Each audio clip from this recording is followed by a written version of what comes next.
앞뒤로 좌우로 잘 오셨습니다. 은혜 받으십시오. 승리하십시오. 그렇게 인사하겠습니다. 예.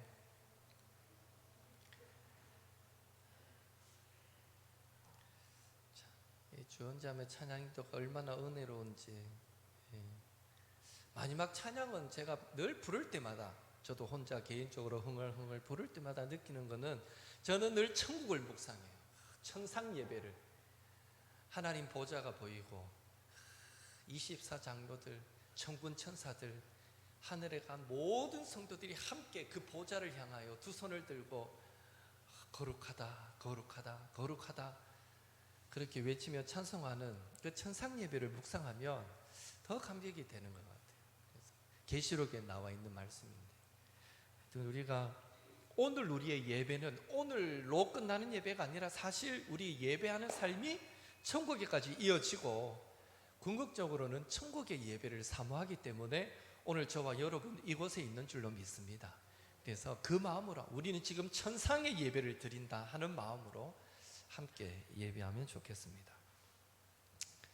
출애굽기 15장 1절에서 18절, 오늘 읽은 본문 앞에 보면 흔히 하는 말로 모세의 노래가 나옵니다.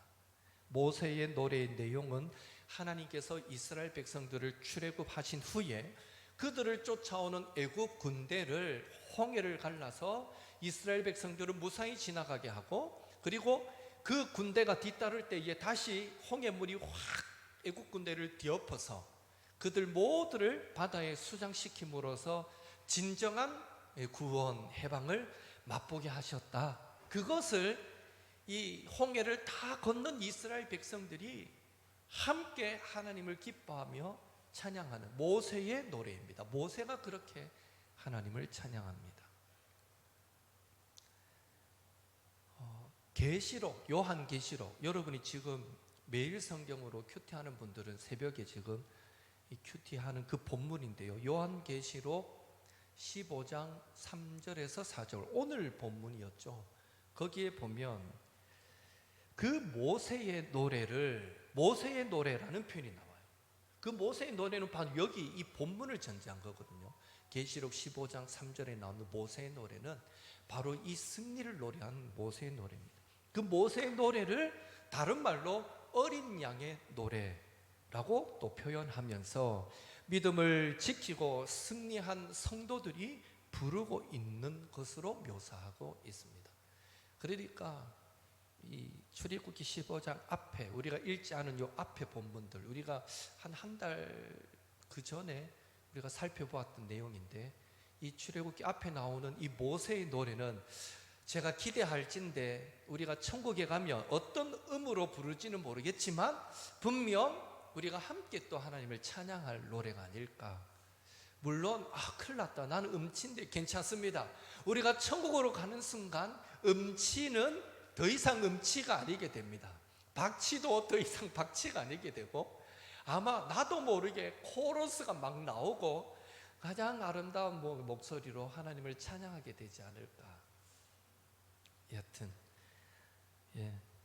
이 출애굽기 15장의 긴 내용과 달리 요한계시록의 어린 양의 노래는 짧았지만 강조점은 같습니다. 전지전능하신 하나님이 만왕의 왕이시고 그분이 성도의 구원을 위해서 행하시는 그 일들은 항상 의로우시다, 찬송과 영광을 받으시기에 합당하시다라는 것이 모세의 노래, 어린 양의 승리의 노래의 핵심이었습니다. 그런 의미에서 오늘 우리가 이 땅을 살아갈 때에 우리의 구체적인 삶의 현장에서 믿음으로 하나님의 전지전능하심과 의로우심을 고백하며 이미 성취된 우리의 구원이 하나님의 여전히 일하심으로 완성될 것을 기대함으로 하나님께 영광과 찬송을 돌린다면 그 역시 모세의 노래요, 그 역시 어린 양의 승리의 노래가 되는 것입니다. 우리가 삶의 현장에서 하나님의 위대하심을 찬양하면 그 찬양이 어린 양의 승리의 찬양이 된다는 것입니다. 매 순간 삶의 작은 것까지 하나님의 돌보심을, 손길을 느끼면서 하나님께 감사와 찬송과 영광을 올려드리는 깊고 섬세한 영성을 소유하시고, 모세의 노래, 어린 양의 승리의 노래가 저와 여러분의 입술의 찬양으로 끊이지 않게 되기를 예수님의 이름으로 축원합니다. 출애굽기 15장을 보면 이런 모세의 노래에 이어지는 노래가 하나 더 있는데, 그것은 바로 모세의 누나 미리암이 부른 미리암의 노래입니다.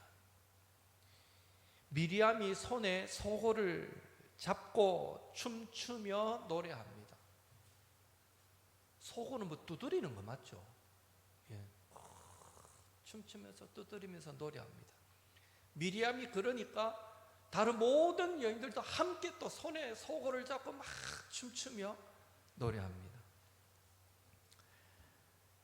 사실 그 노래는, 미리암의 노래는 모세가 앞서 했던 모세의 노래와 같습니다. 다르지 않습니다.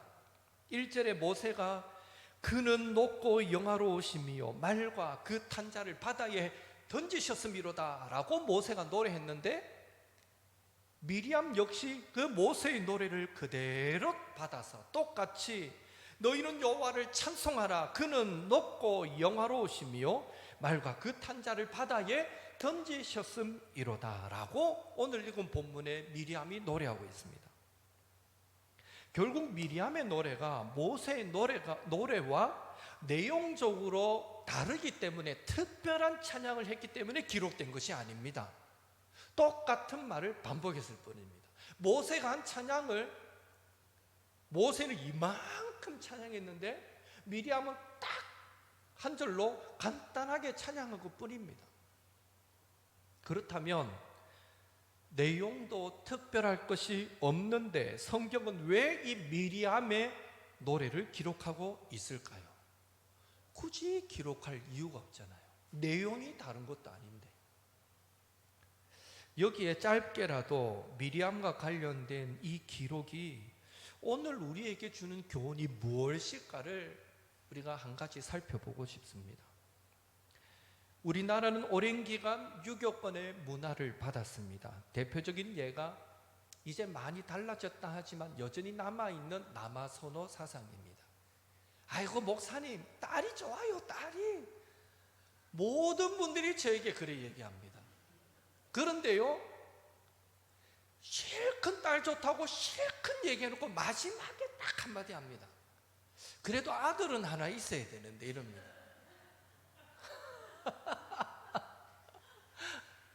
그래도 아들은 또 아들 역할이 있는데 이러고 이제 끝냅니다. 그 말인즉슨 딸보다 아들이 더 좋다는 얘기 아닙니까? 은연중에 막 본심이 확 드러나 버리는 거예요. 실컷 딸이 좋다 했는데. 그건 저는 이해합니다. 딸이 좋다는 게 맞아요. 그건 진심인 것 같아요. 딸 가진 부모들은 얼굴이 밝아요. 뽀얗고 옷도 잘 입고 잘 드시고 살도 좀 찌고.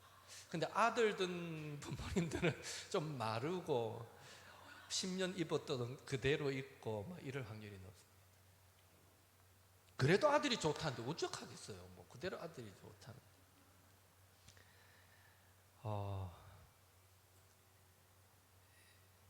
그런데 우리나라뿐만 아니라 이 유대인들, 이스라엘 사람들도요, 남아선호 사상이 얼마나 강했는지 모릅니다. 대를 이어가는 것이 그들은 하나님의 축복이다라고 믿었기에 남자를 낳지 못한다는 것은 곧 하나님의 저주를 받은 것과 같았습니다. 오래전에 성지순례를 가서 보았는데요, 이스라엘에 가서 놀랐던 것은 이스라엘 사람들이 지금도 남아있는 통곡의 벽, 예루살렘 성전에 있는 통곡의 벽, 그 통곡의 벽에 가서 기도할 때 기도하는 방식에 남녀의 차이를 둡니다. 지금도 그렇습니다. 즉 남자는 통곡의 벽에서 소리 내어 기도해도 되지만 여자들은 소리 내면 될까요? 안 될까요? 안 됩니다. 절대 여자들은 소리 내서 기도하면 안 됩니다. 그리고 남자들이 기도하는 장소 그 옆에는 성경을 비치해 두었고요, 그들은 성경에 입맞추면서 또 성경을 읊어매고 들고 함께 춤추면서 그렇게 즐거워하는 모습을 보게 됩니다. 그렇지만 여성들이 기도하는 자리는요, 사람들이 있는지 없는지 모를 정도로 조용하고 장소도 한쪽 구석으로 협소했던 기억이 납니다. 토라와 탈무드 교육도 남자 위주의 교육으로 이루어집니다. 이렇듯 알게 모르게 이스라엘도 우리나라만큼 이 남아 선호 사상이 강했다라고 말할 수 있습니다. 그리고 성경에 등장하는 많은 인물이 남성 위주로 기록되어 있기에 많은 여성 단체에서 기독교가 여성 차별을 주도한다라는 주장까지 펼치기도 했습니다. 그렇다면 정말 이 기독교가 여성을 경시하고 차별할까요? 정말 기독교는 그런 종교일까요? 사실 제대로 알고 보면 아닙니다. 그건 정말 터무니없는 주장입니다. 사사기 4장에 보면 하나님은 드보라라는 여자를 이스라엘의 사사로 세워서 가나안 왕 야빈의 손에서 이스라엘을 구원케 하셨습니다. 그리고 놀라운 사실은 사사기 4장 4절에 보면 드보라를 여선지자 드보라라고 설명하고 있습니다. 이미 사사 시대부터 기름 부어 세우는 선지자의 여선지자가 있었다라는 사실입니다. 또한 왕하 22장을 보면 유다 왕 요시야 때에 성전을 수리하다가 율법서 하나를 발견하게 되는데, 이때 요시야 왕이 사람들을 시켜서 사람을 보내서 이 율법책에 대해서 물어봐라 라고 시킬 때 어느 선지자에게 보내나 하면 바로 여선지자 훌다에게 보냅니다. 여선지자 훌다는 찾아온 자들에게 이스라엘을 향한 하나님 아버지의 마음, 또 요시야 왕에 대한 미래를 예언해 주게 되는 것입니다. 그러니까 그 시대에 하나님이 붙잡아 쓰는 선지자의 여자들도 있었다는 거죠. 또 누가복음 2장 36절 이하를 보면 예수님의 부모인 요셉과 마리아가 모세의 법대로 아기 예수님의 정결 예식을 위해 예루살렘으로 올라갔을 때 거기서 만난 여선지자 안나가 있습니다. 역시 그도 여선지자다라고 묘사하고 있습니다. 그리고 오늘 본문을 보면 홍해 사건 이후에 모세가 기쁨으로 하나님께 찬양을 올릴 때 미리암이 등장하여 모세의 노래에 화답하듯 찬양하는 모습을 우리는 보게 되는데요, 이런 미리암을 오늘 읽은 20절 말씀에 보면 아론의 누이 선지자 미리암이라고 소개하고 있습니다. 즉 민수기 12장 2절을 참조할 때 미리암은요, 모세 아론과 함께 이스라엘 백성 가운데서 하나님의 말씀을 열방에 드러냈던, 하나님의 말씀을 받고 그것을 많은 사람들에게 나타내었던 자였음을 알 수 있습니다. 모세라는 위대한 하나님의 종이 있었지만 모세만 하나님의 말씀을 받은 게 아니라 모세를 통해서 하나님이 크게 일하셨지만 여선지자 그 누나 미리암도 하나님이 모세 못지않게 크게 그 이스라엘 공동체 안에서 사용하셨다라는 사실을 알 수 있는 것입니다. 여러분, 선지자의 역할이 무엇입니까? 하나님의 말씀을, 하나님의 계시의 말씀을 전달하는 역할 아닙니까? 그런데 사사시대부터 신약시대에 이르기까지 전통적으로 여자를 경시하는 이스라엘 사람들의 그 성에 대한 차별과는 달리 하나님은요, 옛날부터 여성들에게도 자신의 뜻을 알려주시고 그 하나님의 뜻을 백성들에게 전달하며 심지어 드보라, 에스더 등 하나님의 뜻을 이루시는 도구로도 하나님이 아름답게 사용하셨다라는 것입니다. 이처럼 하나님은 많은 여자들을 통해서 하나님 자신의 뜻과 일들을 이루셨던 것입니다. 이런 사실에서 우리가 얻는 교훈은 하나님께서는 그의 뜻과 영광을 위해서 남녀의 성에 대한 차별이나 빈부, 학문, 사회적 신분의 차별을 두지 않으셨다라는 것입니다. 다만 하나님은 그분의 주권 속에서 믿음에 부요한 자들을 택하여 그의 뜻과 역사를 이루는 지도자로 삼으셨다라는 것입니다. 여러분, 다윗을 기억하실 것입니다. 사무엘 선지자가 하나님의 명을 받들어 이새의 집에 가서 사울 왕을 대신할 이스라엘의 왕을 택하려고 할 때 하나님께서 다윗을 기름 부으라 하실 때에 그가 왕으로 뽑힐 수밖에 없었던 자격이 있었습니다. 사무엘상 16장 7절 함께 읽겠습니다. 같이 읽습니다. 여호와께서 사무엘에게 이르시되 그의 용모와 키를 보지 말라. 내가 이미 그를 버렸노라. 내가 보는 것은 사람과 같지 아니하니 사람은 외모를 보거니와 나 여호와는 중심을 보느니라 하시더라. 설령 다윗이 여자였을지라도 하나님은 여자 다윗을 들어서 이스라엘의 왕으로 삼으셨을 것입니다. 왜요? 하나님은 중심을 보시는 분이시기 때문입니다. 다윗이 여자였을지라도 하나님을 사랑하고 사모하며 하나님만 의지했을 것이기에 그 중심을 보시고 하나님은 여자 다윗을 왕으로 세우시지 않으셨겠는가? 그만큼 귀하게 쓰시지 않으셨겠는가라고 생각됩니다. 이렇듯 하나님은 중심을 보시는 분이심을 다윗은 잘 알았기 때문에 시편 51편 6절에서 이런 고백도 합니다. 보소서 주께서는 중심이 진실함을 원하시오니 주께서는 중심이 진실함을 원하시오니 내게 지혜를 은밀히 가르치시리이다. 하나님께서 외모를 취하시지 않으시고 중심을 살피신다 라는 이런 사상은 그대로 신약시대까지 이어졌고요. 대표적인 예가 하나님께서 이방인 고넬료의 경건함과 그의 예배를 받으시고 베드로를 초청하여 성령을 부어주신 사건입니다. 고넬료의 초청을 받은 베드로가 고넬료의 집에 와서 자초지종을 다 듣고 나서 이런 고백을 합니다. 사도행전 10장 34절 35절 같이 읽습니다. 베드로가 입을 열어 말하되 내가 참으로 하나님은 사람의 외모를 보지 아니하시고 각 나라 중 하나님을 경외하며 의를 행하는 사람은 다 받으시는 줄 깨달았도다. 베드로는 중심을 보시는 하나님은 유대인이건 이방인이건 상관하지 않으시고 하나님을 진실로 경외하며 믿음과 행함이 하나 되는 그 의로운 사람을 귀하게 여기시고 하나님의 도구로 사용하신다라는 사실을 깨달았던 것입니다. 하나님께서 저와 여러분을 사용하실 때도 그 조건에 남자여야 한다라는 조건은 없습니다. 남자든 여자든 상관이 없고요. 늙은이든 젊은이든 상관이 없습니다.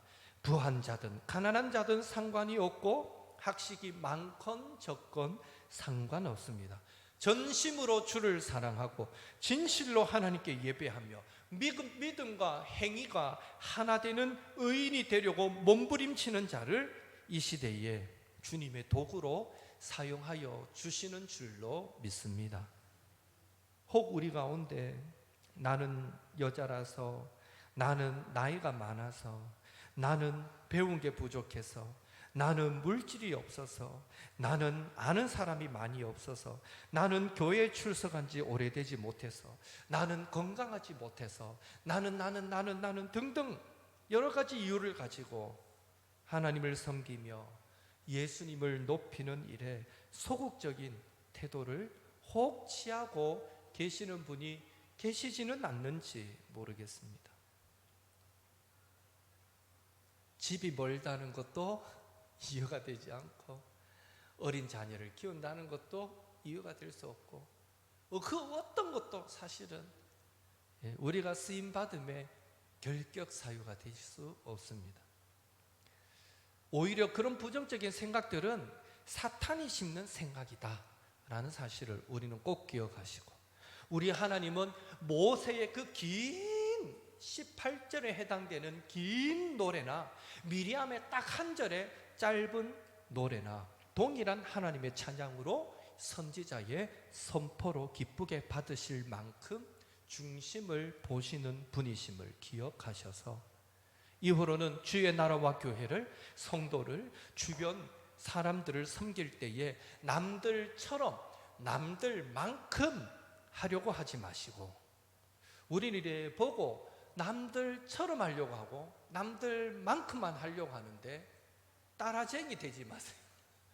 그렇게 하지 마시고, 나에게 주신 달란트가 크든지 작든지 그것을 가지고 내 마음과 뜻과 힘과 정성을 다해 사랑하고 섬길 때, 어른들 혹 계단 오를 때 손잡아 주는 섬김, 성도들 목마른 것 같으면 물 한 컵 떠주는 섬김, 땅에 떨어진 쓰레기가 보이면 줍는 섬김, 식사할 때 밥상을 펴고 접는 섬김, 설거지 섬김 등등등등, 우리 눈에 작고 하찮게 보여지는 그 모든 섬김들까지도 하나님 앞에 선지자의 사역으로 귀하게 인정받으시고, 그 행한 모든 일들이 생명책에 기록되어서 이 땅에서도 그리고 장차 천국에서도 아름다운 상급으로 돌아오는 축복, 그 모든 축복들을 온전히 받아 누리시는